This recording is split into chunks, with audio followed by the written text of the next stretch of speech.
আচ্ছা স্যার, গাড়ি চালানোর পূর্বে একজন চালকের আচরণবিধি কি যদি একটু বলতেন? আহ, আপনি বসুন। গাড়ি চালানোর পূর্বে একজন চালকের আচরণবিধি হলো ইতিবাচক মনোভাব পোষণ করা। অপশন 2, শারীরিক সুস্থ রাখা। নাম্বার 3, গাড়ির সুগন্ধ রাখা। আপনি যখন গাড়িটি বন্ধ করে বাসায় যাবেন, পরদিন যখন এসে গাড়িটিকে আবার চালাবেন বা গাড়ির ভিতরে যখন বসবেন, তখন ওই গাড়িটা ভিতরে একটা দুর্গন্ধ সৃষ্টি হয়ে যায়। সেটা আপনি কি করতে হবে, আগে এসে এগুলো ক্লিয়ার করতে হবে, স্প্রে করতে হবে, পারফিউম দেন, যেটাই দেন না কেন।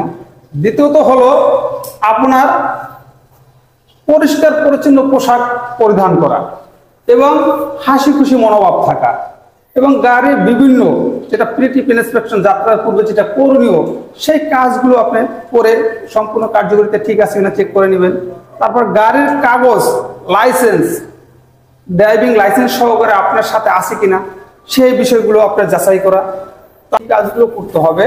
এটাই হলো একজন ভালো চালকের আচরণ বিধি। ধন্যবাদ স্যার এত সুন্দর করে বুঝিয়ে বলার জন্য। আপনাকেও অসংখ্য ধন্যবাদ আমাকে এত সুন্দর একটি প্রশ্ন করার জন্য। আর আমি আমাদের দর্শকদের উদ্দেশ্যে বলবো, আমাদের এই ভিডিওটি যদি ভালো লাগে অবশ্যই লাইক, কমেন্ট, শেয়ার করবেন এবং পরবর্তী ভিডিওর আপডেট পেতে পেজটিকে ফলো করবেন।